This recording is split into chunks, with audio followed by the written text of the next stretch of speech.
안녕하세요. 슬립토크입니다. 좋아요와 구독, 알림 설정도 잊지 마세요. 그럼 눈을 감고 이야기 속으로 함께 들어가 볼까요? 이 이야기의 모든 저작권은 공식 채널 슬립토크, 슬립토크에 있습니다. 다른 채널에서 게시된 내용은 모두 비공식이며 허위입니다. 예지몽을 꾼 조강지처, 서방의 운명을 바꾸다, 옛날 옛적.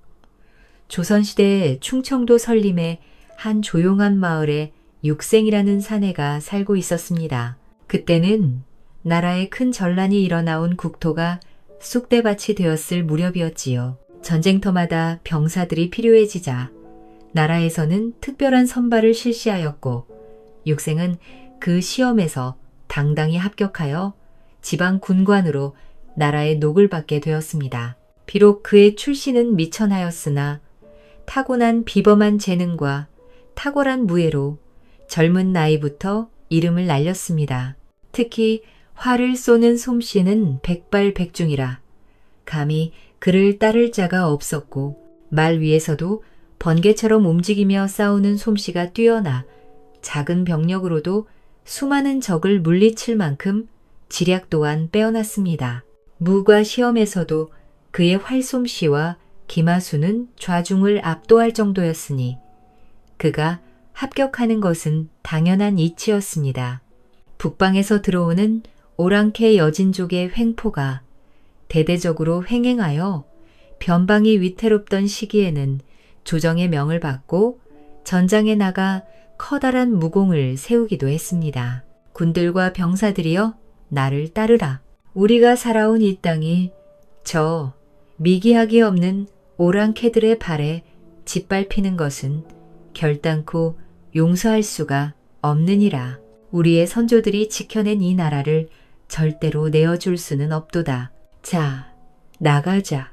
그는 최전방에서 국토를 침범해오는 여진의 오랑캐들을 상대로 수없이 많은 전투를 치렀고 칼날이 부러지고 활시위가 끊어지는 치열한 사투 속에서도 결코 물러서지 않았습니다.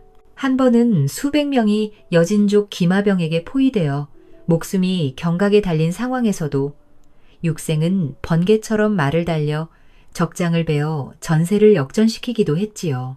그의 용맹함과 기백은 병사들의 사기를 북돋았고 그의 이름은 적들에게도 두려움의 대상이 되었답니다. 전란이 끝나고 전장을 떠날 때 그는 온몸에 깊은 상흔을 품고 돌아왔지만 나라를 지켜낸 그의 눈빛은 여전히 불꽃처럼 뜨겁게 빛나고 있었습니다. 한바탕 요란했던 전란이 지나가고 오랑캐의 침략으로 황폐하던 전국의 국토를 보수하고 있던 때 사찰 업무를 보던 육생이 자신의 집 대문을 지나치다 말고 마당에서 빨래를 널던 아내를 발견했습니다. 문기 무천의 시대라. 군관인 육생의 녹봉이 그리 넉넉치는 않았던 데다 천성이 검소하고 사치와는 담을 쌓은 성품을 지닌 부부였기에 부리는 하인 한 명 없이 아내가 직접 집안일을 돌보던 중이었지요. 허리를 잔뜩 숙이고 일에 매달린 아내에게 마음이 쓰여 육생은 반가운 목소리로 그녀에게 말을 건넸습니다. 임자, 오늘따라 날씨가 너무도 화창하구려. 동구 밖으로 사찰을 나가던 중이었는데 우리 함께 들에라도 나가 걸으며 기분 전환이라도 합시다. 육생이 시원스레 웃는 얼굴을 하고는 담 너머로 제 아내를 부르자 그의 아내 이매가 남편을 반기며 말했지요. 처방님, 나라시를 하시는 도중에 어찌리 한눈을 파시고 계신지요. 초첩의 기분 전환보다는 공무에 힘을 쏟으시는 것이 우선옵니다. 초첩은 괜찮으니 어서 보리를 보러 가시지요. 지나가는 길에 이리 들러 제게 권의를 해주시는 것만으로도 초첩은 이미 서방님과 함께 걸은 것과 진배 없습니다. 그리 말하면 섭섭하지요. 이 또한 나라실의 한 부분 아니겠어? 임자도 이 나라의 백성일진데 주상의 명을 받아 백성의 아이를 돌보는 것이 어찌 나라실이 아니라 하겠으이까. 그러지 말고 얼른 따라 나서도록 하시오. 자, 어서. 육생이 농스럽게 권유하니 임에는 어쩔 수 없다는 듯 수줍게 웃으며 그의 손을 잡고 대문 밖으로 나왔습니다. 어찌리도 제 아내를 한시도 곁에 두지 못해 안달이 나셨답니까? 참으로 수첩 서방님 때문에 고을에서 고개를 들고 다닐 수가 없사옵니다. 고을 여인애들이 다들 저만 보면 부러워하는 통에 아주 부끄러워 몸둘 곳이 없지 않겠습니까? 허허, 그렇습니까? 그 여인애들도 다들 제 지아비가 있거늘 어찌 부인을 부러워한다는 말입니까? 저는 그저 저의 반려를 소중히 대하는 지극히 당연한 일을 할 뿐입니다. 그런 소리 일락 말고 아까 고을을 순찰하던 도중 저곳에 들꽃이 아주 흐드러지게 핀 곳을 발견하였지 뭐겠소. 당신이 좋아하는 꽃들도 잔뜩이었다. 어서 가봅시다. 아이 참 서방님, 알겠사옵니다. 알겠으니 천천히 가시지요. 이처럼 아내를 끔찍히도 사랑했던 이 육생에 대해 말해보자면 온고을에서 알아주는 대단한 팔불출로 어린 나이에 혼이 나여 짝을 이룬 자신의 부인 이매를 마음 깊이 사랑하여 부인에게 온갖 정성을 쏟기로 이름 높았지요. 이매가 부엌에서 사용할 물이 떨어지면 우물에서 물을 길러 물도 개이고 멀리 떨어진 집까지 자신의 아내가 낑낑대며 걷는 것이 걱정되어 아침마다 손수물을 길어다 물동이를 가득 채워놓았으며 추운 겨울날이 도래했을 때에는 내가에 얼어붙은 두꺼운 얼음장을 깨고 시린 손을 불어가며 빨래를 하는 이매가 안쓰러워 개울가까지 가마솥을 들리고 가서는 콧밑이 새까맣게 그을릴 때까지 장작불을 붙여놓고 따뜻한 물을 데워 아내의 신손을 녹여주곤 하였어요. 어디 그뿐인가요? 이매가 좋아하는 것이라면 뭐든 팔을 걷어붙이고 나서니 봄이 되면 아내가 좋아하는 산나물과 버섯을 캐기 위해 깊은 산을 헤매다 흙투성이가 되어 돌아오고 아내가 좋아하는 들꽃이라도 보이면 뿌리째퍼와 마당 한켠에 화단을 만들어 심어두는 것을 잊은 적이 없었습니다. 마을에 장이라도 들어서면 육생은 불이 나게 장터로 나가서는 다른 곳은 들리지도 않고 이매가 좋아하는 호박을 가장 먼저 사서 집안 조그한 단지 안에 넣어두고 아내를 불러 하나씩 꺼내 먹으라 일렀습니다. 어느 날 저녁 육생은 이매의 발이 거쳐진 것을 보고 안쓰러워하며 그녀의 발을 직접 씻겨주기로 마음먹었습니다. 따뜻한 물에 약속을 우려내어 정성껏 발을 주물러주는 지아비의 손길에 이매는 눈물을 글썽했어요. 서방님, 어찌 소첩의 발까지 친히 씻겨주신답니까? 기분이야 날아갈 듯하나 참으로 민망하기도 하고 서방님께 송구스럽기 짝이 없습니다. 송구스럽다니 그게 무슨 말이요?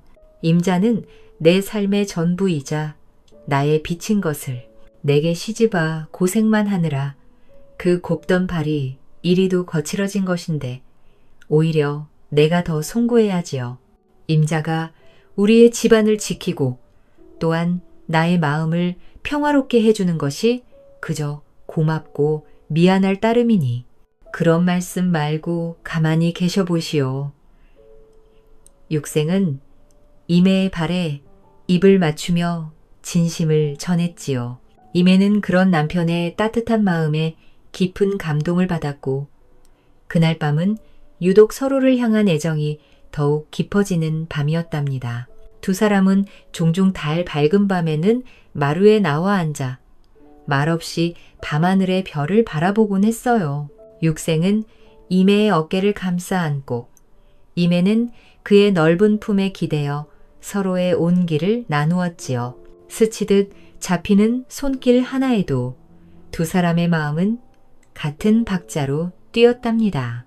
그들은 서로의 눈빛 속에서 세상의 모든 시름을 잊고 오직 둘만의 평화로운 세상에 잠겨들었지요. 이렇듯 금슬 좋은 부부의 애정이 어찌나 고소하게 깨를 볶는지 장안에 부부의 금술이 소문으로 파다하여 임에는 동네의 나이 지긋한 아낙네들의 질투와 부러움을 한 몸에 받고 살았습니다. 임가 마을 초입에 커다란 은행나무로 산책이라도 나서면 그녀들은 임의 곁에 옹기종기 모여 임의 혼인 생활에 이런저런 말을 얹으며 그녀를 축혀 세우기 바빴습니다. 어이구, 우리 임의 마님 얼굴 편 것 좀 보시게. 얼굴에서 아주 광채가 줄줄 흐르시는구만요. 나리께서 아주 신주단지 모시듯이 아내분을 아껴서 곁에 끼고 놔주질 않는다지요? 참말로 그런 남편을 얻는 게 얼마나 어려운 것인데 마님은 매일이 아주 행복이 넘쳐 흐르시겠어요. 아, 누가 아니라 우리 집 남편이라는 작자는 그래, 눈만 뜨면 약주 타령에 취하지 않은 날은 투전판이나 기웃대다가 기방이나 뻔질나게 드나들 줄 알았지요. 어디 마누라, 대접에 관심이라도 두는 줄 아는가? 제 마누라, 얼굴이나 잊어먹지 않으면 다행이지. 에휴, 저는 정말이지 단 하루라도 우리 임의 마님처럼 살아봤으면 한이 없겠네요. 그래, 마님은 대관절 무슨 복을 타고 나셔서 저렇게 제 아내를 끔찍이도 위하는 나리를 만나셨을꼬. 다른 관군들은 녹봉이 조금만 나와도 조강지쳐 팽개치고 첩부터 차린다고들 하던데 나리께서는 우리 마님만 해바라기처럼 보고 사시니까 말이에요. 아낙네들의 한탄 섞인 호들갑에 임에는 볼을 붉히며 수줍게 웃어 보였습니다. 사실 임에 역시도 육생을 사랑하는 마음은 결코 뒤지지 않았습니다. 날씨가 풀리면 장에 나가 병아리를 열어 마리 사와서는 금지오엽 정성껏 키워 장성시킨 다음 자신은 굶어도 육생의 밥상엔 때마다 백숙을 올려 다른 아낙네들이 깔깔대며 몰려다니는 일에는 관심도 두지 않았습니다.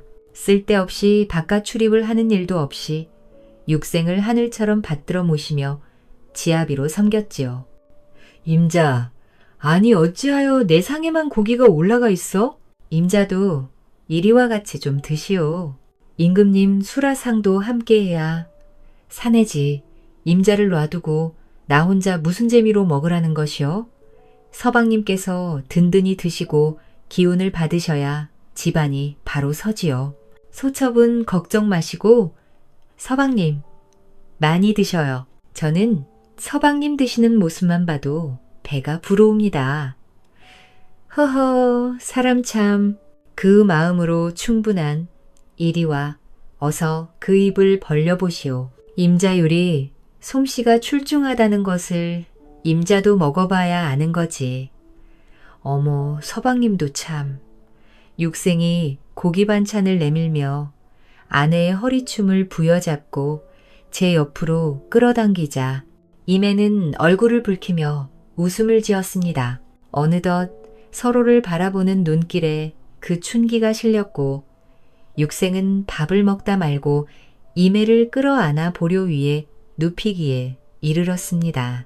왕성하고 기나긴 운우의 정을 나눈 후 땀에 흠뻑 젖은 임애가 백발 사이로 마음에도 없는 소리를 뱉어냈습니다. 한평생 나리의 사랑을 듬뿍 받아 소첩은 일생의 여한이 없습니다. 나리께서도 이제 다른 집들처럼 첩을 얻으셔도 되지 않으시겠어요? 그러자 육생이 장난스레 웃으며 말했어요.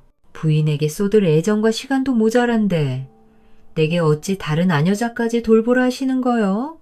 그런 소리가 입 밖으로 나오는 것을 보니 아직 정신을 차릴 여력이 있나 보구려. 한 번 더 혼을 빼놓아야 임자가 퍼뜩 정신을 차리시겠군. 육생은 입맞춤으로 임애의 입을 막고는 다시 한번 한바탕 천지개벽의 합의를 이루니 임애의 행복에 겨운 육성이 대문까지 퍼져나가는 것이었습니다. 그렇게 일을 치른 후 육생이 주머니에서 후박을 꺼내 이매에게 내밀었으니 늘 자신이 좋아하는 것을 챙겨주는 남편이 고맙고 소중하여 이매는 웃으며 후박 곁을 받아들었지요. 두 사람에게는 늘 하루하루가 소중했고 서로를 위하며 지내는 시간은 언제나 행복에 겨운 나날들이었습니다. 그러던 어느 날 곤히 잠들었던 육생은 귀한 꿈을 꾸게 되었습니다. 무장을 한 채 말을 타고 황야를 달리던 그에게 갑자기 번개가 내리꽂히더니 그만 낙마를 하여 흙바닥에 뒹굴게 되었는데 돌아가신 선친이 나와 육생에게 손을 내밀며 이제는 갈 때가 되었으니 마음의 준비를 하라. 그러고는 말을 뱉는 것이 아니겠어요.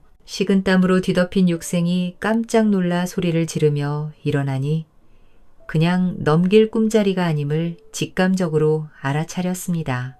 하늘의 뜻이 정녕 그러하단 말인가. 참으로 개탄스럽구나. 육생은 침통한 표정으로 중얼거리고는 자신의 옆에서 곤히 잠들어 있는 이매를 내려다본 후 깊은 한숨을 토하고는 눈을 감았습니다. 그는 그 꿈을 결코 단순한 꿈으로 치부할 수 없었지요. 군관으로서 수많은 전장을 누비며 죽음의 문턱을 수없이 드나들었던 그는 평범한 이들과는 다른 육감을 지니고 있었습니다. 그 꿈은 단순한 허상이 아니라 머지않아 닥쳐올 자신의 비운을 미리 보여주는 분명한 계시임을 직감했습니다. 육생은 며칠 밤낮을 잠 못지 이루고 번민에 시달렸어요. 차가운 마루에 앉아 밤하늘을 올려다보며 깊은 사색에 잠기기도 하고 때로는 술잔을 기울이며 애써 두려움을 잊으려 하기도 했어요. 하지만 그의 마음속에는 조만간 사랑하는 이매를 홀로 남겨두고 떠나야만 하는 제 운명의 비통함만이 가득했지요. 내가 이대로 눈을 감는다면 이매는 어찌 살아갈까? 저 여리디 여린 마음으로 어찌 이 험한 세상에 홀로 남겨진다는 말인가? 그는 이매가 자신을 너무도 사랑하고 의지한다는 사실을 잘 알고 있었습니다. 자신이 떠난다면 이매는 분명 식음을 전폐하고 슬픔에 잠겨 제 자신을 돌보지 않을 것이 뻔했지요. 혹여 지아비의 뒤를 따르겠다며 극단적인 선택이라도 하게 될까? 그것이 너무도 두려웠습니다. 육생은 이매의 알을 위해서라면 무엇이든 할 각오가 되어 있었어요. 그는 밤늦도록 고민하고 또 고민했습니다. 사랑하는 이를 지키기 위해 가장 잔인한 방법을 선택해야만 한다는 사실에 그의 가슴은 갈기갈기 찢어지는 듯 아팠지요. 결국 육생은 한 가지 끔찍한 결심을 했습니다. 그것은 바로 이매에게서 자신에 대한 모든 정을 떼어놓는 것이었습니다. 자신이 눈을 감더라도 이매가 자신을 그리워하며 고통 속에서 살지 않도록 차라리 자신을 미워하고 원망하도록 만드는 것이었지요. 그래야만 이매가 다시 살아갈 힘을 얻을 수 있을 것이라 생각했습니다. 그는 가장 믿고 아끼는 부관 덕출을 은밀히 불렀습니다. 덕출은 육생의 부하 중에서도 가장 충직하고 마음이 깊은 사내였으며 두 사람은 오랜 전우로서 형제처럼 지내왔습니다. 육생은 덕출에게 자신의 예지몽과 이매에 대한 깊은 걱정을 털어놓았지요. 덕출은 육생의 이야기를 듣고는 눈물을 쏟으며 통곡했습니다. 형님, 어찌 그런 말씀을 하십니까? 아직 벌어지지도 않은 일에 겨우 꿈이 흉했다는 이유만으로 어찌 그런 모진 결심을 하실 수 있단 말입니까? 덕출아, 잘 듣거라. 나라고 어찌 마음이 편하겠느냐. 하지만 이번 꿈은 그저 단순한 흉몽으로 치부할 것이 아니니라. 내 예감은 그간 틀린 적이 없었다. 허니 내 너에게 간곡히 부탁한다.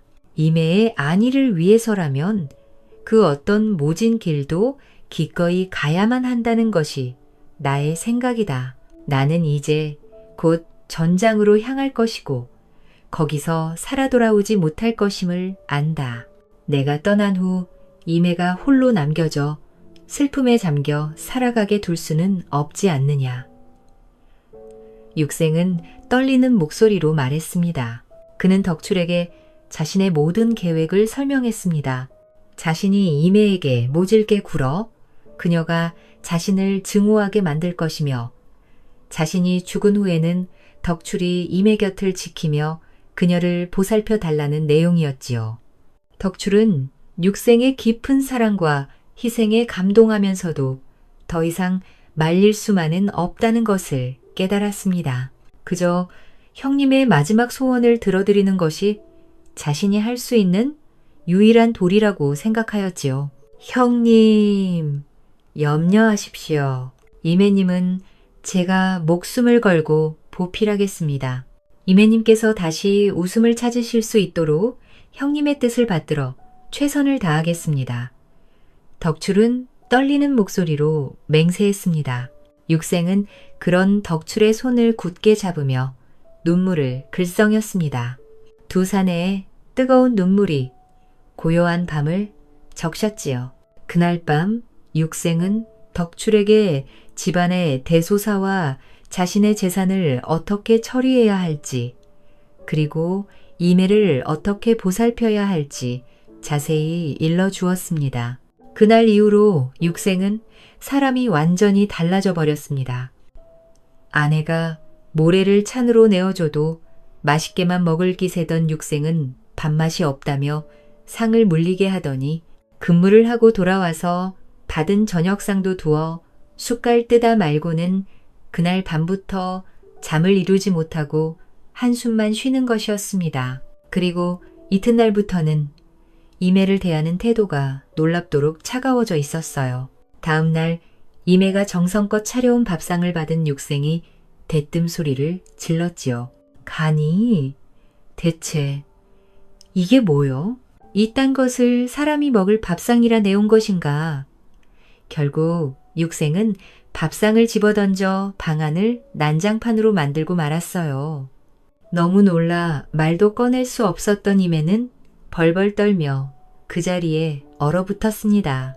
지난 세월 말다툼 한 번 없었던 사이에 이게 어찌된 일인가요? 그렇게나 점잖던 육생의 입에서는 이매를 향한 천박한 욕짓거리와 생트집에 가까운 잔소리가 예사로 튀어나오기 시작했지요. 저런 여자를 데리고 한평생 살아온 내가 천치구나. 참으로 개탄할 노릇이고.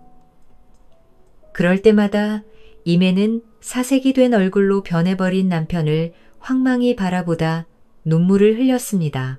서방님, 참으로 믿을 수가 없사옵니다. 어쩜 일이 변하시입니까? 소첩이 뭔가 잘못이라도 하였나요? 제가 고칠 것이 있으면 속 시원히 말이라도 해주셔요. 곧 질지르는 목소리 듣기도 실소, 썩 내 앞에서 사라지시오. 육생은 이매의 눈물 어린 호소에도 아랑곳하지 않고 차가운 시선으로 그녀를 외면했습니다. 그의 눈빛은 마치 낯선 일을 대하는 듯 무심했고 그 무심함이 이매의 심장을 칼로 베는 듯한 고통을 주었지요. 이매는 밤마다 육생의 차가운 등 뒤에 기대어 흐느꼈습니다. 자신이 무엇을 잘못했는지, 왜 남편이 이리도 변해버렸는지 아무리 생각해도 알 수가 없었으니까요. 그녀는 육생의 옷자락을 붙잡고 매달리기도 하고 무릎을 꿇고 애원하기도 했습니다. 서방님, 제발 소첩에게 연유라도 알려주셔요. 소첩이 죽을 죄를 지었습니까? 어찌 지난날의 사랑이 이리 한순간에 얼음처럼 변할 수 있단 말입니까? 하지만 육생은 끝내 아무런 설명도 해주지 않았어요. 그저 더 싸늘하고 냉정한 말로 이매의 가슴의 못을 박을 뿐이었지요. 그대는 나를 더 이상 힘들게 하지 마시오. 나는 이제 그대에게 정이 다 떨어졌소. 내게는 더 이상 그대가 필요치 않으니 이만 그만두시오. 이매는 그런 육생의 말에 주저앉아 통곡했습니다. 그녀의 눈에서는 피눈물이 흐르는 듯했고 마음은 갈기갈기 찢어지는 고통에 시달렸습니다. 차라리 매를 맞거나 모욕을 당하는 것이 덜 고통스러울 지경이었지요. 사랑하는 사람의 변심은 그 어떤 육체적인 고통보다 더 참기 힘든 것이었으니까요. 시간이 더욱 지난 후 육생은 이제 잠도 사랑방에서 혼자 자기 시작했고 급기야 자신은 이제 첩살림을 차렸으니 더는 자신을 찾지 말라고 한마디를 남기고는 그 길로 집을 나가버렸습니다. 육생은 눈물 범벅으로 자신의 바지가랑이를 붙잡고 늘어지는 이매를 모질게 떼어내고는 뒤도 돌아보지 않았습니다. 어찌 이럴 수가 있을까? 그렇게나 온순하고 애정 넘치던 나미가 같은 사람이 맞나 싶을 정도로 철저히 변해버릴 수가 있단 말인가. 육생이 집을 나간 이후로 이매는 매일을 눈물로 적신 나날을 보냈습니다. 남편이 근무하던 관하로 찾아가 보아도 이미 다른 지방으로 배정되어 떠나갔다는 소리만 돌아올 뿐 육생의 행방을 가르쳐주는 사람이 아무도 없었어요. 가슴이 타들어가는 것만 같은 슬픔에 이매의 눈에서 흐른 눈물이 하천을 이룰 정도가 되었습니다. 그녀는 육생이 떠난 빈자리를 채우기 위해 무던히 애썼습니다. 육생이 심어준 들꽃 화단에 물을 주고 그가 좋아하던 백숙을 만들어 그의 빈자리에 올려놓았으며 그가 앉아있던 마루에 홀로 앉아 그와의 추억을 되새겼지요. 하지만 모든 것이 그녀의 마음을 더욱 아프게 할 뿐이었습니다. 행복했던 기억들이 이제는 날카로운 비수가 되어 그녀의 심장을 찔렀어요. 며칠 밤낮을 짬 못 이루고 슬픔에 몸부림치던 이매는 결국 병이 들고 말았습니다. 시음을 전폐하고 마르기 시작한 그녀의 몸은 마치 가을에 마른 가지처럼 앙상하게 변해갔지요. 마을 사람들은 그런 이매를 보며 안타까워했지만 누구도 그녀의 슬픔을 위로해 줄 수는 없었습니다. 시간이 점점 지나도 소식 한 줄 보내오지 않는 남편에게 야속하던 감정이 울분으로 바뀌다. 이내 분노가 되어 퇴적되기 시작했습니다. 남편이 집을 나가고 얼마의 시간이 지났는지도 알 수 없을 만큼의 나날이 흐르자 드디어 이매의 눈에도 슬픔 대신 도끼가 서리게 되었지요. 나를 버리고 간 남편도 지압이라고 바보처럼 그리워하는 세월도 오늘로써 마지막이다. 내 이놈의 못된 사내를 다시는 그려하지 않을 것이다. 하며 생기를 찾기에 이르렀어요. 그녀는 더 이상 육생의 소식을 찾아 헤매지 않았습니다. 대신 자신이 살아남기 위해 남편 없이도 홀로 설 수 있는 강인한 여인이 되기로 결심했지요. 집안 살림을 더욱 야무지게 꾸려나갔고 밭을 일구어 곡식을 심었으며 바느질 솜씨를 발휘하여 마을 아낙네들의 옷을 지어주며 스스로 생계를 꾸려나갔습니다.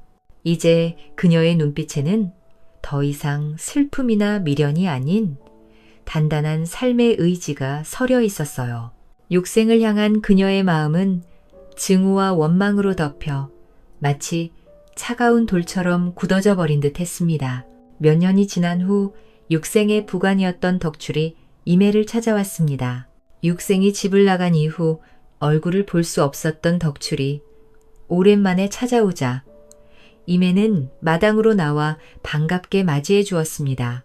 하지만 덕출의 얼굴에는 깊은 수심이 매달려 있었고 얼굴은 마치 사지를 헤매고 온 사람처럼 까칠하고 눈두덩이가 푹 꺼져 있는 것이 흡사 전쟁이라도 치르고 온 사람 같았지요. 이윽고 그가 침통한 목소리로 입을 열었습니다. 육생 형님께서 한 달 전 방전장으로 호출되어 영토를 침범하던 소규모의 오랑캐들과 싸우다 그만 화살을 맞고 낙마하여 전사하고 말았습니다. 경수님, 이제서야 찾아오게 된 것을 용서해 주십시오. 경수님께 이 소식을 전하기 위해 이 고을로 부임할 수 있도록 상부에 청수하였으나 수의되는 시간이 길어져 이제서야 뵙게 되었습니다. 청천벽력 같은 말을 들은 이매의 표정은 의외로 담담하기 그지없었습니다. 그간 소식 한 통 없이 자신을 떠나 있던 남편의 전사 통지는 이미 육생에게 정남이가 다 떨어져 있던 이매에게 큰 감흥을 주지 못했던 것이었습니다. 그 소식을 듣고 눈물도 나오지 않았으니까요. 그렇군요. 그간 아무런 기별도 연락도 닿지 않았던 연유가 그런 이유였군요. 지난 세월 동안 어디서 뭐하고 지내는지 궁금했던 때도 있었으나 이제는 아무런 상관도 없는 일이 되었지요. 어쨌거나 소식을 전해주셔서 이리 먼 길을 나서 주어 고마워요. 무던하게 말하는 이매의 얼굴을 잠시 바라본 덕출은 이내 그녀에게 고개 숙여 인사하고는 발길을 돌렸습니다. 제 상관이자 형제의 분부대로 그녀에게 자세한 내막을 밝히지 않았지만 그의 마음 역시 찢어지고 있었습니다. 떠나가는 덕출의 뒷모습을 배웅하던 이매에게는 슬픔이나 비통함 혹은 망연함과 같은 한마디로 단정 지을 수 없는 복잡 미묘한 감정이 서려 있었습니다. 그 감정 속에는 육생에 대한 미움이 여전히 자리하고 있었으나 동시에 어딘가 설명할 수 없는 허전함과 공허함 또한 뒤섞여 있었지요. 그녀는 애써 그 모든 감정들을 외면하려 했습니다. 부관덕출은 그 이후로 이매의 집을 자주 방문하며 그녀를 살뜰하게 돌보기 시작했습니다. 녹봉이 나오는 날에는 쌀이며 음식이며 구호에다 날랐고 사내 일손이 필요한 일이 생기면 늘 나타나 뚝딱거리며 해결해 주곤 하였습니다. 그는 이매가 밭을 일굴 때면 묵묵히 괭이를 들어 잡초를 뽑아 주었고 허물어진 담장을 보수할 때도 망설임 없이 나서서 흙과 돌을 날랐습니다. 마을 사람들이 덕출을 보며 수군거렸지요. 요즘 들어 매일 이매 마당을 찾는 저 사내 말이야. 이매님께 딴 마음을 품은 것이 아닐까? 남편 잃은 여인에게 저리 지극정성인 것을 보니 정녕 예사롭지 않구먼. 하지만 덕출은 그런 소문에도 아랑곳하지 않고 묵묵히 이매의 곁을 지켰습니다. 그의 표정은 언제나 진중하고 차분했으나 이매를 향한 눈빛에는 알 수 없는 깊은 연민과 조심스러움이 담겨 있었어요. 이매는 처음에는 덕출의 도움을 부담스러워했지만 그의 한결같고 진심 어린 태도에 점차 마음의 문을 조금씩 열기 시작했습니다. 어느 날 덕출이 장날이 섰다며 이매의 집을 찾아와서는 방문 앞에다가 호박 하나를 놓고 가는 것이었어요. 아니, 이것은 호박엿이 아닌가? 참으로 그립고 오래간만이로구나. 자신이 가장 좋아하던 군것질거리임을 한동안 잊고 살았던 이매가 오랜만에 활짝 웃으며 호박엿을 주워 들었습니다. 그렇게 그녀가 호박엿을 한 입 깨무는데 이매의 눈에서 눈물이 쏟아지기 시작했어요. 잊은 줄 알았던 남편에 대한 기억이 왈칵 폭포수가 역류하듯 치밀어 올랐던 것이지요. 이매는 호박엿을 떨어뜨리고 방 안에 쓰러져 한참이나 통곡하며 목이 쉬도록 눈물을 흘렸습니다. 그녀는 자신이 육생을 향한 미움을 쌓아 올리며 그를 완전히 잊었다고 생각했지만 호박의 달콤한 맛은 그녀의 깊은 무의식 속에 잠재되어 있던 육생에 대한 사랑과 행복했던 추억을 단숨에 끌어올렸습니다. 나쁜 사람, 그리 허망하게 떠날 것을 어찌 그리 내게 모지게 대하셨나요?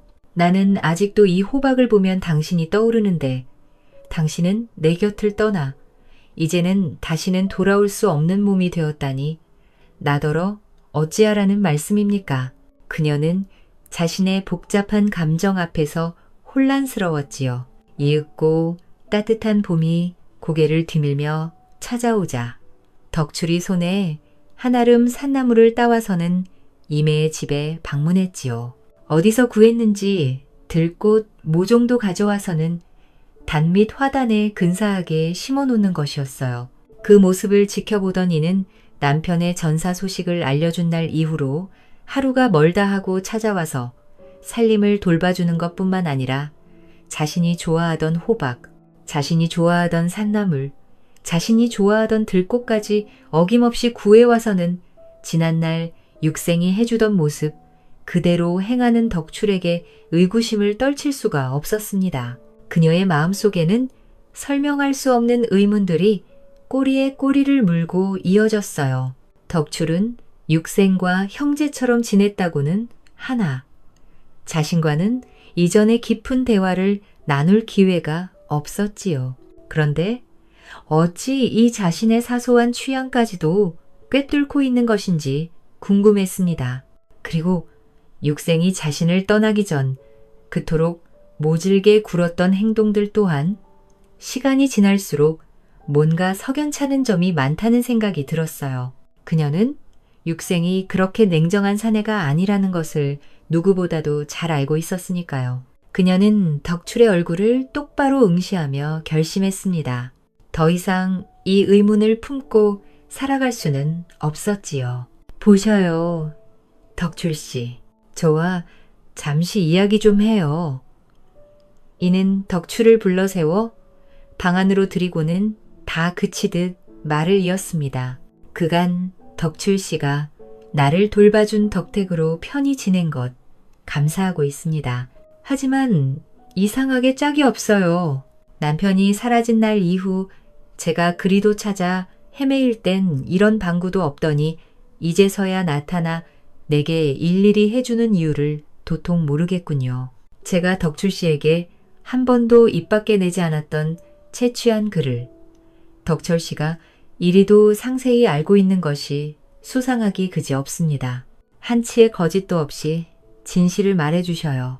이것들이 제 어찌된 일인가요? 서방님이 저를 떠난 것도 어쩌면 무언가 사연이 있을 것이라는 생각을 도무지 지울 수가 없습니다. 제 서방님이 생전 덕출씨에게 무언가 귀뜸을 해준 것이 아닌가요? 이매의 추궁에 한참을 잡아떼던 덕출이 이내 한숨을 깊게 토하고는 마침내 입을 열었습니다. 그의 눈동자는 슬픔으로 가득했고 목소리에는 깊은 비애가 서려 있었어요. 경수님, 죄송합니다. 제가 형님께 약조한 것이 있어온데 차마 이 입으로 형님의 뜻을 거스를 수 없었으나 이제 더는 형수님을 기만할 수가 없으니 모든 것을 실토하겠습니다. 실은 이 모든 것은 다 육생 형님의 깊은 뜻이었습니다. 덕출은 무릎을 꿇고 고개를 숙였습니다. 임에는 그의 말에 심장이 쿵 하고 내려앉는 듯한 충격을 받았습니다. 그녀의 육감이 옳았던 것이지요. 지난날 육생 형님께서는 예지몽을 꾸시고서는 자신이 멀지 않은 시기에 전장에서 죽을 운명임을 알아차리셨습니다. 만약 자신이 조정의 부름을 받고 전장에 나갔다가 전사하여 형수님의 곁을 지킬 수 없게 되면 형수님께서는 식음을 전폐하고 슬픔에 빠져 스스로를 돌보지 않을 것임을 잘 알고 계셨지요. 지아비의 길을 따라 나서겠다며 나쁜 마음을 먹으셨을지도 모를 일입니다. 덕출이 늘어놓는 이야기를 듣고 있던 이매의 눈시울이 점점 붉게 물들어갔습니다. 덕출은 잠시 말을 가다듬고 메인목을 풀며 헛기침을 하고는 말을 이어나갔습니다. 형님께서는 그것을 늘 걱정하고 계셨지요. 육생 형님은 나라의 부름을 받아 전장에 나가는 두려움보다 홀로 남겨질 형수님에 대한 두려움이 더 크셨습니다. 고민 끝에 형수님이 육생 형님께 가진 정을 떼기 위하여 일부러 그토록 형수님을 모지게 대했던 것입니다.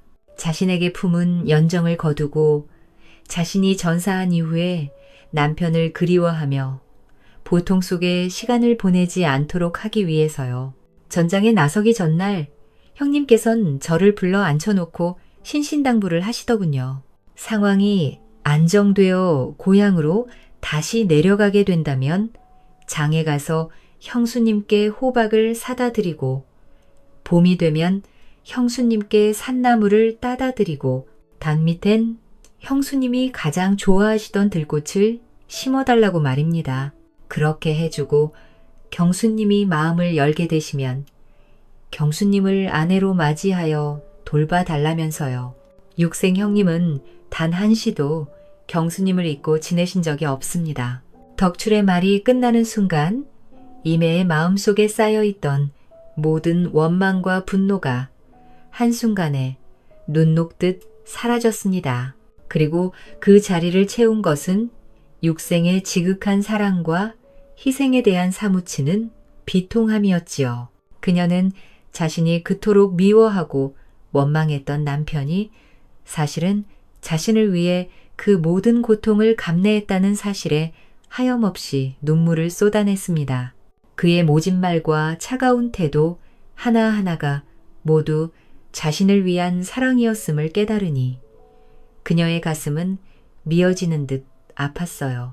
어쩜 그리도 바보 같은 생각을 하였답니까? 함께 지낼 시간이 그리도 부족했음을 알았다면 바보처럼 마음에도 없는 모진 말, 모진 행동을 쏟아내지 말고 마지막까지 저와 함께 지내셨어야지요. 혼자서 그 짐을 다 짊어지고 바보처럼 그렇게 아내인 저를 밀어내다니 참으로 답답하면서도 한결같이 나만을 생각하는 사람이지 뭡니까? 원통하고 또 원통합니다. 덕출의 말을 모두 들은 이는 묶여두던 슬픔과 비통함에 쏟아지는 눈물을 막을 여력도 없이 방에 누워 슬피 울음을 터뜨리고 말았습니다. 그녀의 울음소리는 고요한 밤을 찢고 울려 퍼졌어요. 지난 세월의 모든 오해와 회한이 눈물과 함께 쏟아져 내리는 듯 했지요. 덕출은 이매의 옆에 말없이 앉아 그녀의 울음이 잦아들기를 기다렸습니다. 그의 눈도 붉게 물들어 있었으니까요. 울음을 그친 이매는 한참 만에 겨우 입을 열었습니다. 그녀의 목소리는 갈라져 있었지만 그 안에 담긴 슬픔은 덕출의 마음을 아프게 했습니다. 덕출 씨, 서방님은 정말 어리석은 분이셨군요. 어찌 저에게 그리도 모질게 대하셨단 말입니까? 차라리 모든 진실을 알려주셨다면 제가 어찌 그런 오해 속에서 그 오랜 세월을 지옥처럼 보냈겠어요? 경수님, 형님께서는 오직 형수님의 안위만을 걱정하셨습니다. 형님의 마음이 얼마나 아프셨을지 저도 감히 헤아릴 수가 없습니다. 형님께서는 형수님께서 자신을 잊고 새로운 삶을 살아가기를 간절히 바라셨던 것입니다. 아니요, 덕출 씨, 그럴 수는 없습니다. 제 마음은 이미 서방님께로 향해 있습니다. 제가 그분을 미워하며 보낸 시간들이 너무도 후회스럽습니다. 이제야 그분의 진심을 알게 되었으니 저는 남은 생을 그분을 그리워하며 보낼 것입니다. 덕출 씨의 깊은 마음은 감사하지만 제게는 다른 마음 따위가 들어설 자리는 없습니다. 이에 눈빛은 확했습니다. 덕출은 그녀의 진심을 이해했지요. 그는 고개를 숙이며 담담하게 말했습니다. 알겠습니다. 형수님, 형수님의 뜻이 그러하시다면 저 역시 형님의 약조대로 형수님을 영원히 보필하겠습니다. 평생을 형수님의 든든한 벗이자 지킴이로 남겠사옵니다. 앞으로도 어려운 일이 있으시다면 저를 찾아주십시오. 이후로도 그녀는 육생을 그리워하며 지난날 그가 걱정하던 마음을 위로라도 해주려는 듯 홀로 여생을 보내었습니다. 잠이 들 때면 남편이 전사했던 북강의 땅을 향해 몸을 기울였고 마침내 눈을 감게 되는 날 드디어 육생의 곁으로 가게 되었음에 기뻐하며 행복하게 웃는 낯으로 조용히 저승을 향해 먼 길을 떠나게 되었습니다. 그녀의 무덤은 육생이 심어주었던 들꽃이 가득한 화단 옆에 나란히 놓였고 그 위로는 호박이 매년 올려졌다고 하지요. 영원히 변치 않을 두 사람의 지극한 사랑은 이후로도 전설이 되어 오랫동안 사람들의 입에 오르내렸다고 합니다. 이 이야기는 조선시대의 무관육생과 그의 아내 임애의 슬프면서도 아름다운 사랑을 그린 전통 설화입니다. 육생은 죽음을 예감하고 사랑하는 아내가 자신을 잊고 살아가길 바라는 마음에 차가운 말과 행동으로 스스로 악인이 되기를 선택했습니다. 겉으로는 무정했지만 그 속에는 아내를 위한 깊은 사랑과 희생이 숨어 있었습니다. 반면 임애는 그런 남편의 냉정함 속에서도 끝내 마음을 잃지 않고 진실을 알게 된 뒤에는 슬픔을 품고도 굳세게 살아갔습니다. 이 이야기는 겉모습만 보고 사람을 판단해서는 안 된다는 교훈과 함께 진정한 사랑은 이기심이 아닌 희생과 배려에서 비롯된다는 사실을 일깨워줍니다. 또한 권력과 전쟁 속에서 인간의 감정을 짓밟는 세태를 비판하고 진심과 선의로 살아가는 삶의 가치를 찬양합니다. 결국 이 이야기는 우리에게 말합니다. 진정한 선, 시인은 고통 속에서도 사랑을 잃지 않는 마음에 있다고. 처녀를 구한 장돌뱅이, 벼락부자가 되다.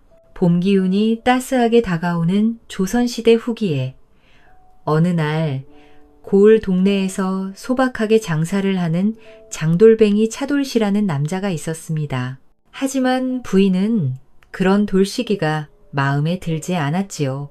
옆 동네 사는 달기 이야기 들었지요? 제물포까지 건너가서 물고기 장사를 했다지 뭐예요. 어부, 일을 한 번도 안 한 다리가 왜 그렇게까지 했겠어요? 그만큼 능력이 된다는 거 아니겠어요? 그 집 마누라가 어찌나 자랑하고 다니는지 눈살 나와서 도통 그 자리에 있질 못하겠더라고요. 또 개울가에서 동네 안악들하고 수다나 떨었던 거야. 그런 이야기 뭐하러 듣고 있어? 그냥 나오지 그랬어. 무시한다고 그런 이야기 안 들리는 것도 아니고 당신도 그러지 말고 물고기 장사라도 하지 그래요. 난 지금까지 바닷가에서 물고기 구경도 못했어. 왜? 갑자기 물고기 타령이야. 돌식은 부인 잔소리에 지쳐서 주막에 들러 막걸리 한 잔을 걸치고 있었습니다. 그때 다른 상인들 사이에서 솔깃한 이야기가 돌고 있었습니다. 진주에서 새로운 장이 열린다는 것이었지요. 저도 이 동네에서 장사하는 장돌뱅이입니다. 그러지 말고 저에게도 좀 알려주십시오. 열심히 떠들던 상인 한 명이 안 되겠나 싶었는지 돌식을 자리에 앉히고는 하던 이야기를 계속했습니다. 예전부터 그곳에서 장을 열면 돈이 돈다는 정설이 있었소.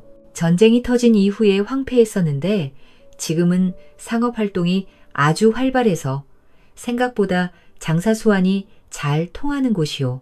이걸 상인들이 대부분 잘 모르더라고. 돌식은 천기 누설이라도 들은 것처럼 갑자기 흥이 났습니다. 매일 잔소리를 하는 부인의 얼굴이 절로 떠올랐습니다. 돌식은 주저하지 않고 상인들과 함께 떠날 준비를 하였지요. 곧 진주로 간다오, 부인. 부인 말대로 1,000만금을 가지고 올 테니 두고 보시오. 그거 참 듣던 중 반가운 소리네요. 허구한 날 이 동네에만 어슬렁거리는 게 영 찜찜했는데 응원을 기대했던 돌식은 금세 기운이 빠졌지만 진주에서 많은 돈을 벌 것이라는 기대감으로 집을 나섰습니다. 진주는 상인이 알려준 대로 큰 장이 열리고 있었습니다. 돌식이 생각했던 것보다 더 많은 사람들이 몰려들면서 집에 남아돌았던 물건까지 빠르게 팔려나갔지요. 돌식뿐만 아니라 함께 온 상인들도 모처럼 한바웃음을 지었습니다. 부인 말이 옳았어. 내가 그동안 너무 동네에서 장사하는 것만 고집했네. 이렇게 돈을 벌 줄 알았으면 진작에 전국을 유랑하는 건데. 장사를 마친 돌식은 500을 벌었습니다. 돌식은 주막에서 돈을 뿌리고 덩실덩실 춤을 추었지요. 세상에 이렇게 내가 큰 돈을 만지다니 이것이 꿈은 아니겠지. 돌식은 모처럼 꿀잠을 잤습니다. 이제 불행 끝, 행복 시작이었지요. 그렇게 고향으로 돌아가던 중 돌식과 상인들은 숨이 멎는 줄 알았습니다. 눈앞에 험상궂은 산적들이 튀어나온 것이었지요. 산적들은 순식간에 돌식과 상인들을 때려 눕히고는 주머니에 있는 돈을 훔치고 달아났습니다. 돌식은 한동안 쓰러져 있다가 깨어나고는 대성통곡을 하였지요. 아이고, 내 돈, 이게 무슨 일이야.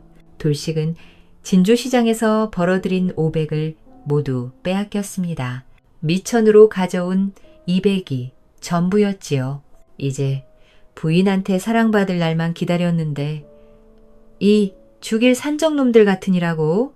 돌식은 그렇게 힘없이 고향으로 돌아갈 수밖에 없었습니다. 그런데 이게 또 무슨 일인지 돌식이 마을 어귀에 들어서고 있을 때 이번에는 웬 여인의 비명 소리가 들렸습니다.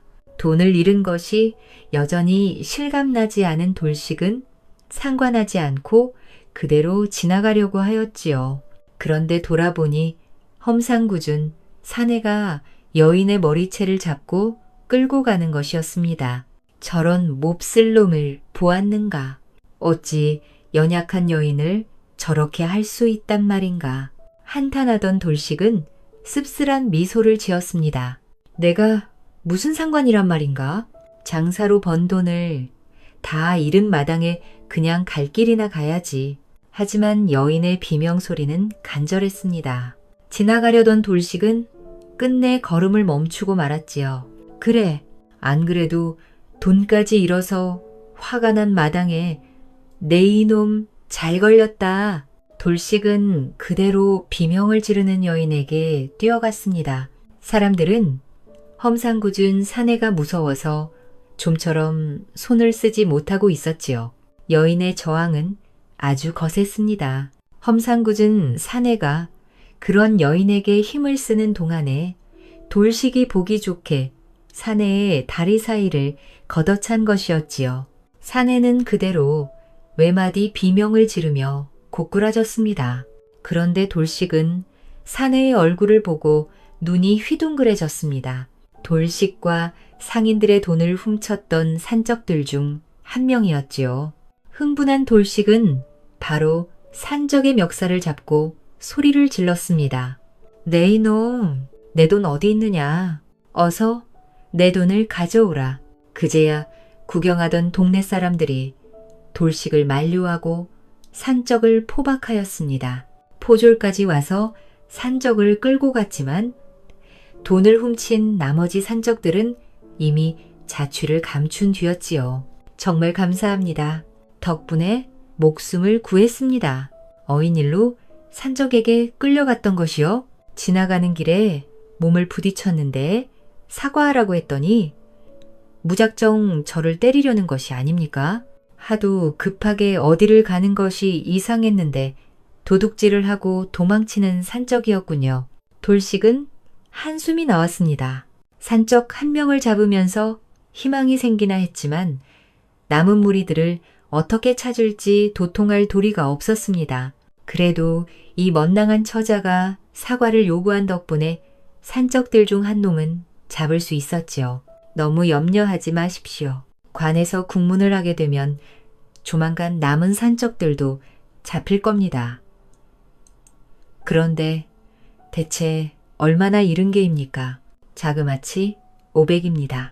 진주에서 세장이 열린다고 하기에 찾아왔지요. 부인에게 10,000만금을 가져오겠다고 그렇게 큰 소리를 쳤는데 그럼 남은 돈이 전혀 없는 겁니까? 미천으로 가져온 200분이요.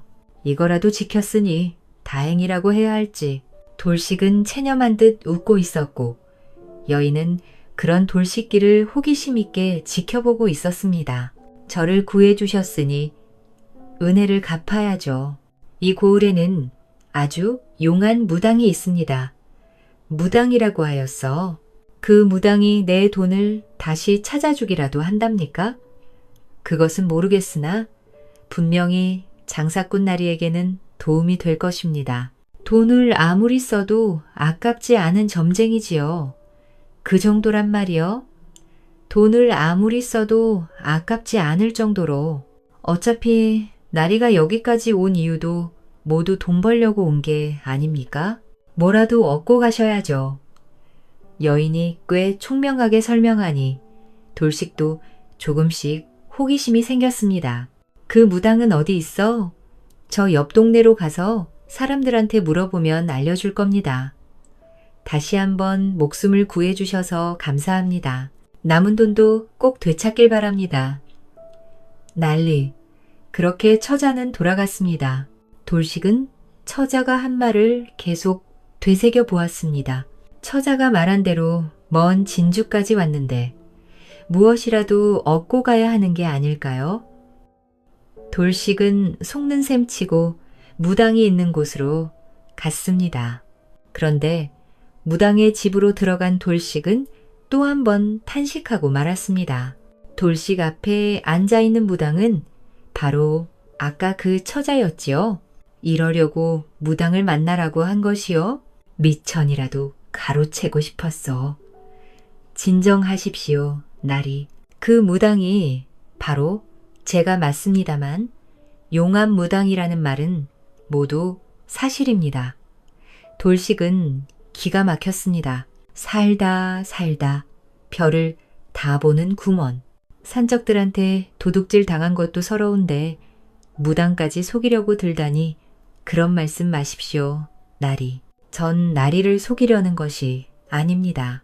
정말 돈이 아깝지 않을 정도로 용하다는 것은 사실입니다.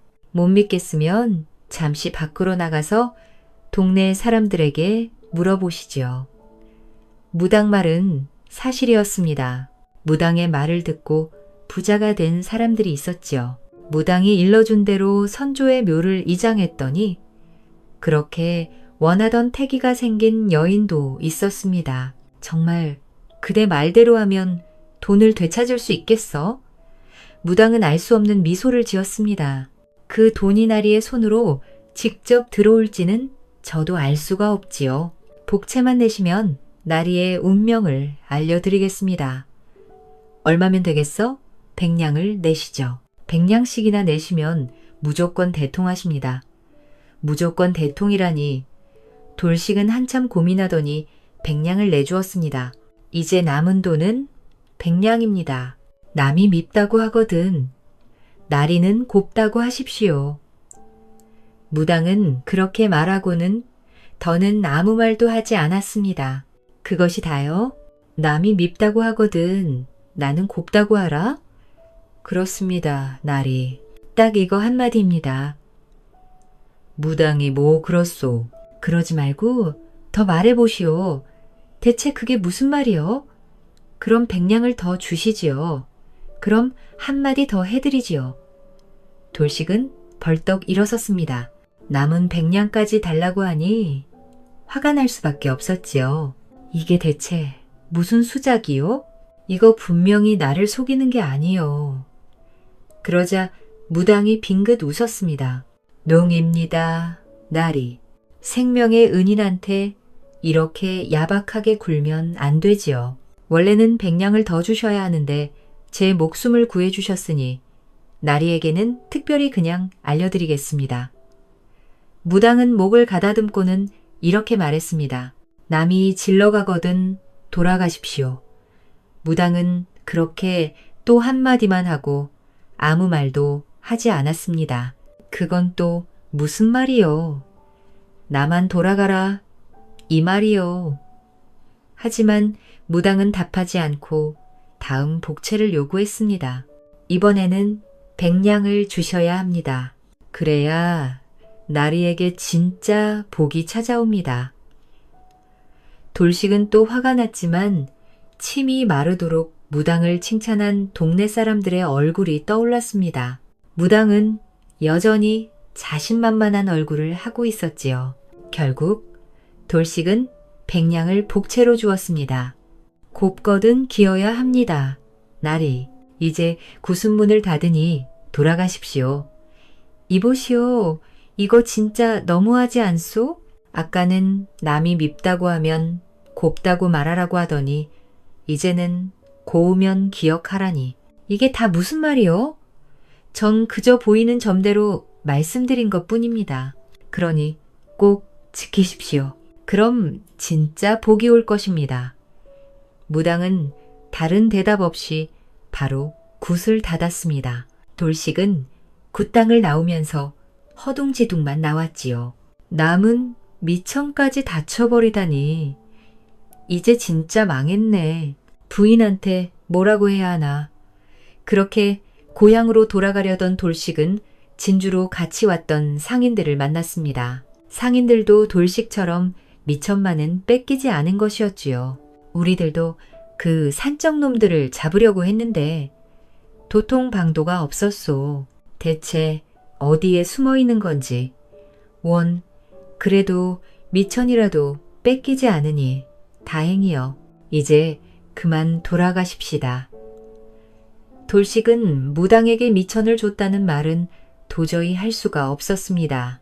무당이 건넨 말을 했다가는 미친놈 취급받을 것이 뻔했지요. 한참 걷던 돌식과 상인들은 큰 고개 앞에 섰습니다. 올 때는 저렇게 큰 고개가 없었던 것 같은데 그래도 저기를 건너가야 왔던 길로 빠르게 돌아갈 수가 있어. 그냥 질러 갑시다. 돌식은 상인들과 함께 발걸음을 옮기려다 멈칫했습니다. 무당에 했던 말이 떠오른 것이었지요. 남이 질러 가거든 돌아가십시오. 돌식은 멍한 얼굴을 하였습니다. 신기하구나. 진짜 그 무당이 앞날을 보는 건가? 돌식은 헛기침을 하더니 뒤로 물러났습니다. 저는 다리가 아파서 고개를 건너기는 힘들 것 같습니다. 아까 산적놈들 때문에 발목에 크게 멍이 났지 뭡니까? 그거 안 됐어. 산 아래에 큰 길이 있으니 그리로 돌아가시는 방법밖에 없겠구려. 돌식은 그렇게 상인들과 헤어졌습니다. 고개를 넘지 않으면 산 주변을 돌아서 한참 걸어야 했지요. 돌식은 무당의 한마디를 계속 되새기며 부지런히 걸었습니다. 큰 길로 한참 걸어가던 돌식은 주막에 들렀습니다. 다음 날 아침, 주막에서 수면을 해결하고 나온 돌식은 주모가 하는 소리에 가슴이 철렁 내려앉았습니다. 이야기 들었나? 세상에 저기 가다 보면 큰 고개가 있잖아. 거기에서 상인들 몇 명이 지나가다가 산적들을 만났다지. 뭔가 섬뜩한 말에 돌식은 놀라서 얼른 주모에게 달려갔습니다. 그게 무슨 소리요? 상인들이 산적들을 만났단 말이요? 주모도 돌식이 고개에 들렀다는 것을 알고 있었습니다. 옳거니 손님도 그 고개로 올라가려고 했었지요. 주모는 손뼉을 여러 번 치더니 크게 웃는 것이었습니다. 우리 손님은 천지 신명께서 도우셨네. 알고 보니 그 산적들이 고개에 숨어 있었다고 합니다. 얼마 전에 상인들 돈을 훔쳐서 달아났다고 하던데 사람들 발길이 뜸한 곳에 숨어 있었던 게지. 돌식은 침을 꿀꺽 삼키고는 천천히 입을 열었습니다. 그 상인들은 어떻게 됐어? 산적들하고 싸움이 난 것 같은데. 많이 다쳤다고 합니다. 그래도 돈은 다 찾았다고 들었습니다. 돈을 다 찾았다고 하였어? 돌식은 얼른 포도청으로 달려갔습니다. 주모가 말한 대로 산적들은 모두 끌려왔고 고개를 올라갔던 상인들은 처참할 정도로 큰 부상을 입었습니다. 산적들을 잡겠다고 온몸으로 싸운 것이었지요. 만약에 돌식도 따라갔다면 상인들처럼 온몸이 엉망이 되었겠지요. 그렇게 돌식은 몸 하나 다치지 않고 돈을 되찾았습니다. 그거 참 신기하구나. 그 무당이 정말 융하긴 융하구나. 돌식은 잃었던 500을 다시 주머니에 넣었습니다. 상인들은 많이 다친 탓에 진주에 더 오래 남아 있어야 했습니다. 돌식은 콧노래를 불렀지요. 부인에게 10,000금을 가져왔다고 큰 소리를 칠 것을 생각하니 구름 위에 뜬 기분이었습니다. 큰 길을 따라 계속 걷던 돌식은 아주 작은 고을에 도착했습니다. 그런데 웬 처녀가 마을어에서 자풀을 뜯고 있었지요. 옆을 지나가려던 돌식은 얼굴을 찡그렸습니다. 아무리 봐도 실성한 처녀로 보이는데 그냥 지나가는 게 상책이겠군. 그 옆을 지나가던 선비와 사내들도 바보 같다면서 혀를 끌 차는 것이었습니다. 그런데 돌식은 안내들이 하는 말을 듣고 걸음을 멈췄습니다. 아, 내들이 처녀에게 참 얼굴이 밉다고 한 것이었지요. 남이 밉다고 하거든 난리는 곱다고 하십시오. 무당이 한 말이 떠오른 것이었습니다. 돌식은 다시 뒤를 돌아보고 처녀에게 다가갔습니다. 처녀는 여전히 실성한 사람처럼 희죽희죽 웃으며 자풀을 뜯고 있었지요. 아무리 봐도 곱지는 않은데 그래도 무당이 시키는 대로 해야겠지. 참 곱구나. 돌식이 곱다고 말하자 처녀는 자풀을 뜯는 일을 멈추고는 고개를 들었습니다. 돌식은 당황해서 뒤로 물러났고 처녀는 그 자리에 그대로 서 있기만 했지요. 그대로 주막에 들른 돌식은 안도의 한숨을 쉬었습니다. 이게 잘한 일인지 모르겠구먼. 무당 말을 한번 믿어보는 수밖에. 그렇게 막걸리로 목을 추이고 있는데 갑자기 옆에 있던 손님들이 하나둘씩 놀라며 자리를 뜨는 것이었습니다. 돌식이 무슨 일인가 하는 사이에 독한 냄새가 코를 찔렀습니다. 고개를 돌아보니 자풀을 뜯던 처녀가 방글에 웃으면서 서 있는 것이었지요. 나 곱다. 곱다고 말해줘서 고마워. 처녀가 활짝 웃었지만 돌식은 고약한 냄새 때문에 더는 앉아 있을 수가 없었습니다. 그런데 처녀는 돌식이 가는 곳마다 따라다니는 것이었습니다. 덩달아 고약한 냄새까지 따라다니니 사람들도 돌식을 피할 수밖에 없었지요. 이보시오. 이제 그만 좀 따라다니시오. 대체 집이 어디요? 사는 곳이 있을 거 아니요? 나 곱다. 곱다고 말해줘서 고마워. 돌식은 하는 수 없이 처녀를 데리고 다니며 묵을 곳을 찾을 수밖에 없었습니다. 하지만 처녀의 고약한 냄새 때문에 다들 손님으로 받지 않는 것이었지요.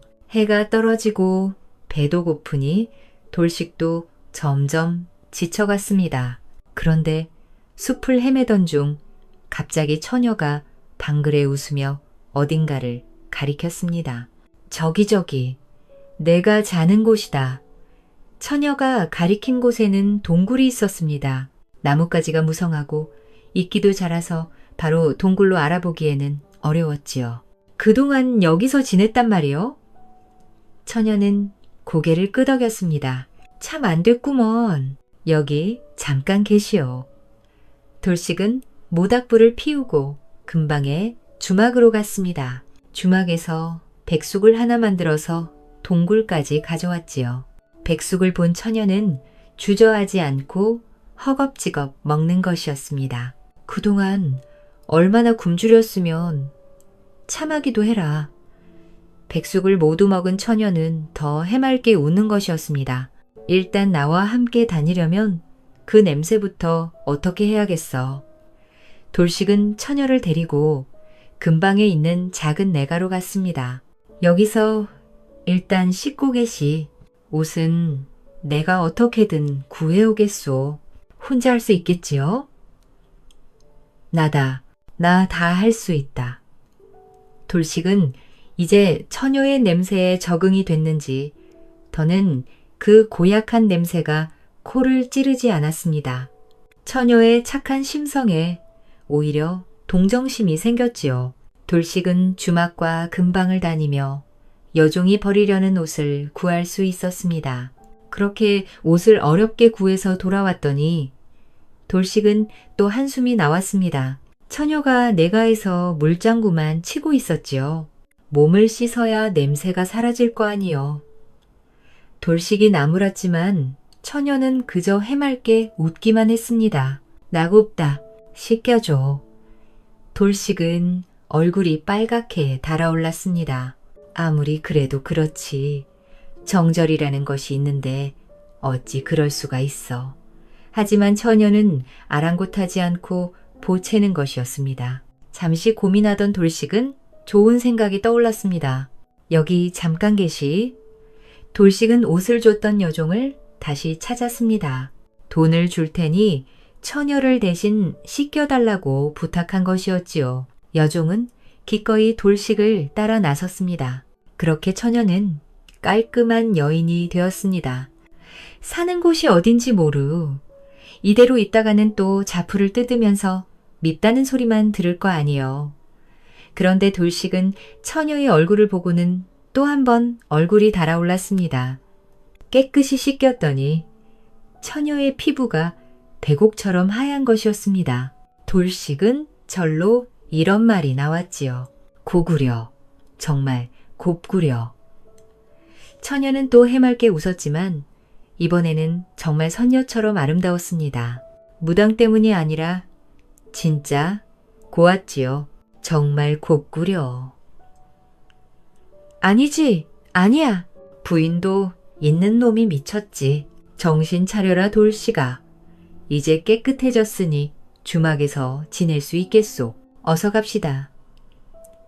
돌식은 처녀가 묵을방 하나를 잡아주고 자신은 장돌뱅이들과 서로 몸을 부대끼며 어렵게 잠을 청했습니다. 다음 날 아침, 요란한 소리에 돌식은 눈을 비비며 일어났습니다. 문을 열어보니 고을 원님과 포졸들이 주막 마당에 서 있는 것이었습니다.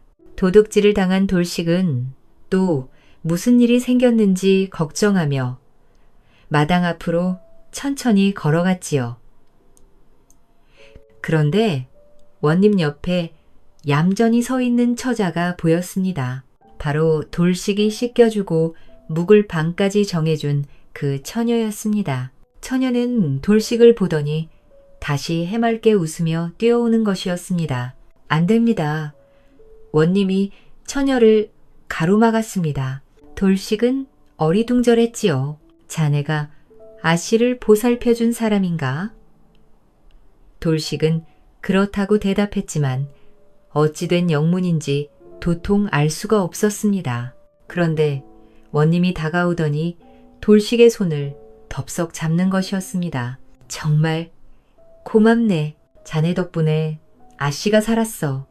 그게 무슨 말씀이신지 알고 보니 처녀는 영의정의 딸 매화였습니다. 매화는 혼이 나고 아이를 낳았으나 유산을 하게 되면서 실성을 한 것이었습니다. 그때부터 다들 매화만 보면 밉다거나 바보라고 놀린 것이었지요. 매화는 소박을 맞고 친정집으로 쫓겨났습니다. 한동안 집에서 잘 보살폈지만 밤에 혼자 밖을 나오면서 이 지경까지 온 것이었습니다. 매화는 사도의 손을 뿌리치고는 돌식의 품에 안겼습니다. 나 굽다 곱다고 말해줘서 고마워. 사도는 놀랐습니다.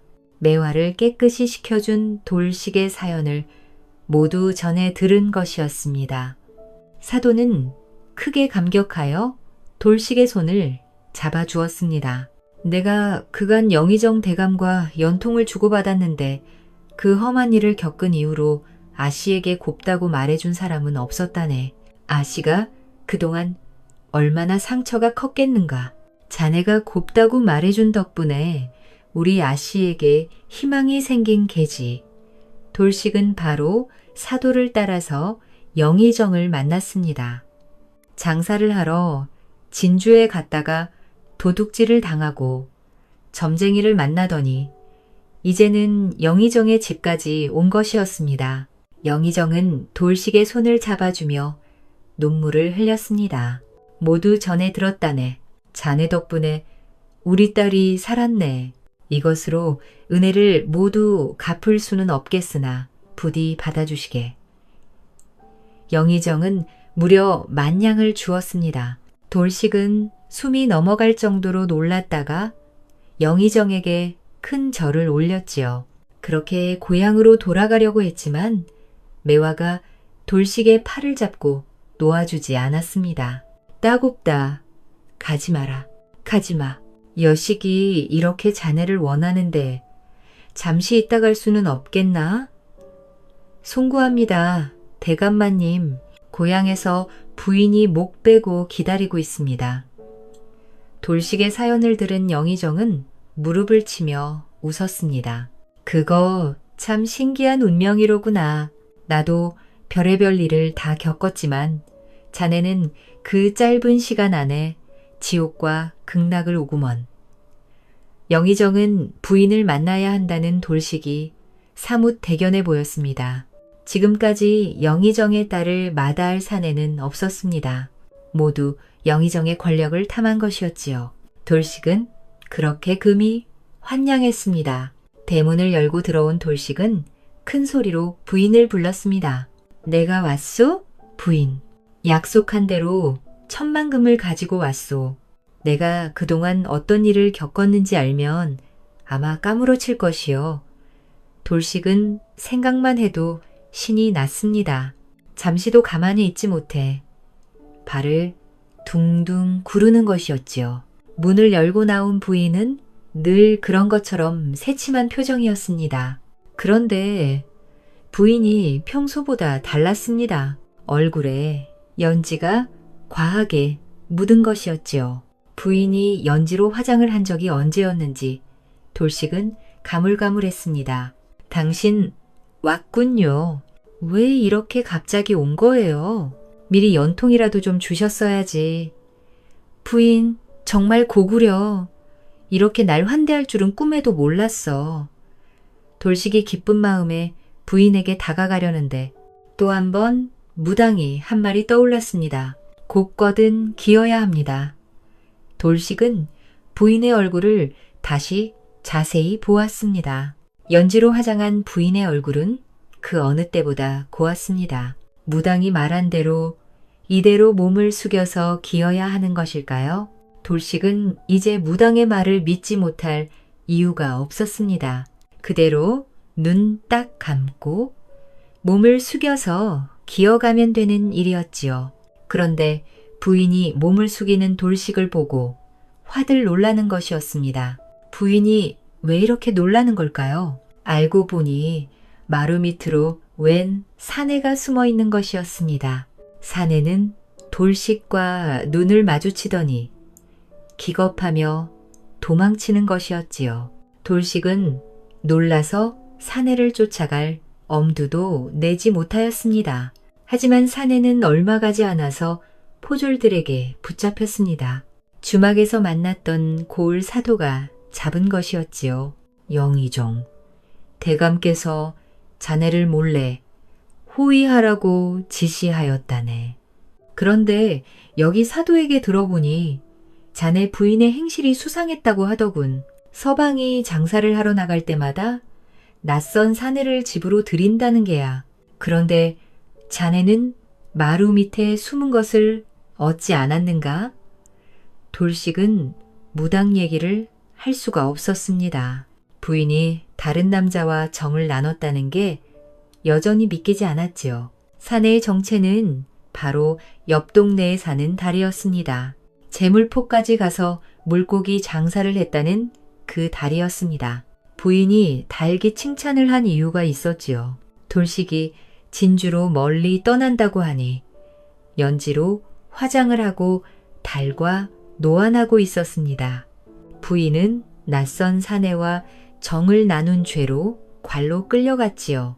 그렇게 1년이라는 세월이 흘렀습니다. 돌식기는 이제 장사 수완이 좋아서 전국을 유랑할 정도로 여유가 있었지요. 오늘도 장사를 마치고 집으로 돌아온 돌식기는 뜻밖의 손님을 만났습니다. 바로 영의정이었습니다. 그동안 잘 지냈는가? 듣자 하니 장사 수완이 제법 좋다고 하더군. 어찌 여기까지 오셨습니까? 대감마님, 그동안 기별도 없으니 이렇게 직접 찾아온 게 아닌가요? 돌식은 고개를 숙였습니다. 저 같은 장돌뱅이가 무슨 염치로 대감마님에게 기별을 하겠습니까? 어림도 없습니다. 대감마님, 영의정은 호탕하게 웃었습니다. 그리고 그 뒤로 아리따운 처자가 모습을 드러냈습니다. 처음에는 알아보지 못했습니다. 저를 알아보시지 못하겠습니까? 돌식은 천천히 고개를 들었습니다. 머리 위로 솟아난 나뭇가지들, 방글에 웃을 때마다 고약하게 나는 냄새, 자풀을 뜯으면서 따라다녔던 처녀, 바로 매화였습니다. 돌식은 놀라서 입을 다물지 못했지요. 아씨가 어찌 여기까지? 도련님 덕분에 저희 병이 모두 나왔습니다. 도련님처럼 따뜻한 분을 만난 게 정말 복이었습니다. 매화는 집으로 돌아온 그날부터 꾸준히 약재를 다려 먹었습니다. 매일 운동을 하며 기력도 찾아가고 있었지요. 하지만 매화가 진짜 병을 치료할 수 있었던 것은 바로 돌식의 그 따스한 온정 덕분이었습니다. 도련님과 동굴에서 지냈던 하룻밤이 자꾸 기억이 납니다. 돌식은 당황해서 얼굴이 달아올랐습니다. 나도 이야기 전에 들었네. 그 더러운 동굴에서 빼내준 사람도 자네였더군. 생각했던 것보다 자네에게 진 빚이 너무 크네. 전 이미 아버지에게 도련님과 혼인하겠다고 말씀드렸습니다. 이제 도련님만 허락하시면 됩니다. 돌식이는 믿을 수가 없었습니다. 영의정의 딸이 청혼을 하다니. 영의정은 포근한 미소를 지으며 돌식의 어깨를 두드려 주었습니다. 딸내미가 이렇게 자네를 원하니 나도 별 도리가 없구먼. 내 딸과 혼인해 주겠나. 돌식은 매화와 혼인하고 호조참의 자리에 올랐습니다. 단순히 영의정의 사위라는 이유가 아니었습니다. 이미 돌식은 장사 수완이 좋기로 명성이 나 있었고 그가 관직을 맡는다고 하니 전국의 장사치들도 인정하는 것이었습니다. 그로부터 돌식은 돈이 돌아가는 경제도 파악하여 판서까지 고속 승진하였습니다. 인자 애인이라고 하였습니다. 공자의 가르침에 따라오진 사람은 타인을 사랑할 수 있습니다. 돌식처럼 따스한 온정을 베풀 수 있는 사람이 되었으면 하는 마음으로 오늘의 이야기를 마치겠습니다.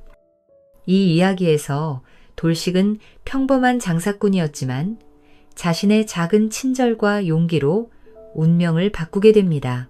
그는 어려움 속에서도 약자를 돕고 타인의 고통에 공감하는 마음을 잃지 않았습니다. 반면 자신의 이익만을 추구하고 남을 무시했던 아내와 같은 사람들은 결국 불행한 결말을 맞이합니다. 이 이야기는 우리에게 분명한 교훈을 줍니다. 착한 마음과 선한 행동은 결국 큰 보상과 기회를 가져오며 탐욕과 이기심은 실패와 고통을 부른다는 것입니다. 따라서 우리는 돌식처럼 타인을 배려하고 올바른 행동을 실천하며 세상에 선함을 퍼뜨리는 삶을 살아야 합니다. 인간의 진정한 가치는 외형이나 재물에 있지 않고 마음씨와 행동에서 드러난다는 점을 깊이 깨닫게 합니다.